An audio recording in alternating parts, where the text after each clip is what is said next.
பாளையத்தில் பரவலாக கனமழை பெய்ததால் பொதுமக்கள் மகிழ்ச்சி அடைந்தனர்.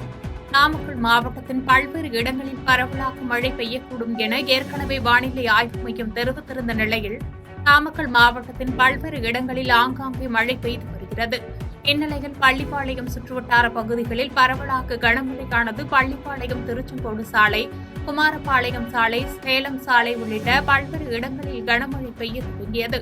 இதன் காரணமாக நகரின் பல்வேறு பகுதிகளில் குளிர்ச்சியான சீதோஷ்ண நிலை ஏற்பட்டதால் பொதுமக்கள் சற்று நிம்மதியடைந்தனர்.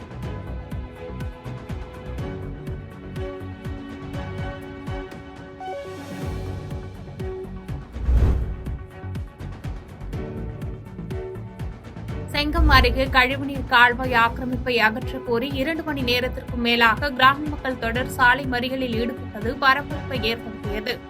திருவண்ணாமலை மாவட்டம் செங்கம் அடுத்த பரமனந்தல் ஊராட்சி காமராஜர் பகுதியில் கடந்த மாதம் கழிவுநீர் கால்வாய் ஆக்கிரமிப்பை அகற்றக் கோரி 100க்கும் மேற்பட்ட கிராம மக்கள் சாலை மறியலில் ஈடுபட்டனர். சாலை மறியலில் ஈடுபட்டவர்களிடம் காவல்துறையினர் அப்போது பேச்சுவார்த்தை நடத்தி உரிய நடவடிக்கை எடுப்பதாக கூறியதை அடுத்து கிராம மக்கள் அங்கிருந்து கலைந்து சென்றனர். ஊராட்சி நிர்வாகமும் வருவாய்த்துறையினரும் 20 நாட்களுக்கு மேலாகியும் கழிவுநீர் செல்ல எவ்வித நடவடிக்கையும் எடுக்காததால் ஆத்திரமடைந்த கிராம மக்கள் மீண்டும் இன்று சாலையின் குறுக்கே பந்தல் அமைத்து மறியலில் ஈடுபட முயன்றவர்களை காவல்துறையினர் தடுத்து நிறுத்திய நிலையில் கிராம மக்கள் தங்களுக்கு தீர்வு கிடைக்கும் வரை தொடர் சாலை மறியலில் ஈடுபடுவோம் என தெரிவித்தது பரபரப்பை ஏற்படுத்தியது.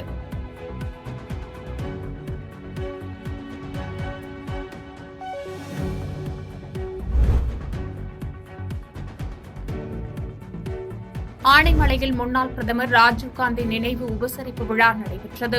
கோவை மாவட்டம் பொள்ளாச்சி அருகில் உள்ள ஆனைமலையில் முன்னாள் பிரதமர் ராஜீவ்காந்தி நினைவு உபசரிப்பு விழா இன்று ஆனைமலை முக்கோணம் பகுதியில் கோவை தெற்கு மாவட்ட தலைவர் பகவதி தலைமையில் நடைபெற்றது. இதில் ராஜீவ்காந்தி உருவப்படத்திற்கு நினைவஞ்சலி செலுத்தி மலர் தூவி பயங்கரவாதத்திற்கு எதிராக உறுதிமொழி ஏற்பு நடைபெற்றது. இதில் காங்கிரஸ் நிர்வாகிகள் மற்றும் பொதுமக்கள் கலந்து கொண்டு முன்னாள் பிரதமர் ராஜீவ்காந்தி உருவப்படத்திற்கு மலர் தூவி அஞ்சலி செலுத்தினர்.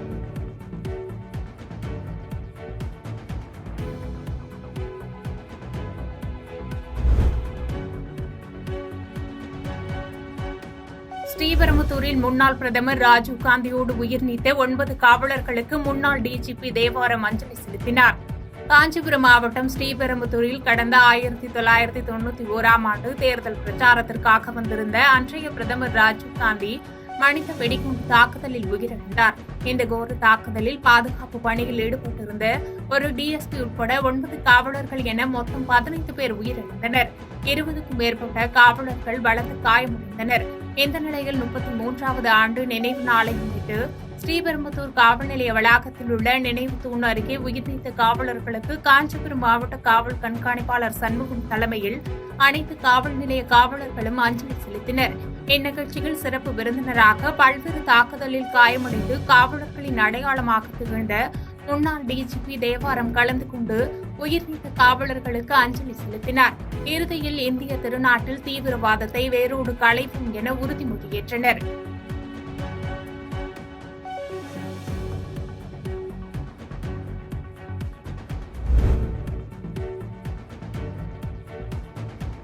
கடலூர் மாவட்டம் பண்ருட்டி அடுத்த மிகவும் பழமையான பிரசித்தி பெற்ற அருள்மிகு பெரியநாயகி உடனுறை வீரட்டானேஸ்வரர் திருக்கோவில் வைகாசி மாத பிரமோற்சவத்தையொட்டி முக்கிய நிகழ்வான தேரோட்டம் வெகு விமர்சையாக நடைபெற்றது.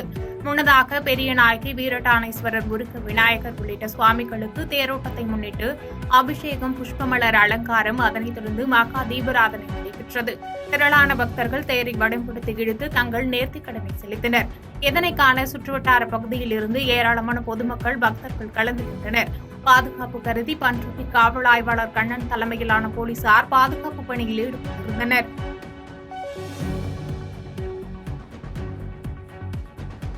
பாதகம் செய்பவரை கண்டால் நாம் பயங்கொள்ளலாகாது பாப்பா, மோதி மிதித்து விடு பாப்பா, அவர் முகத்தில் உமிழ்ந்து விடு பாப்பா. அண்மை செய்திகளை உடனுக்குடன் தெரிந்து கொள்ள இணைந்திருங்கள் இயம்நாடு.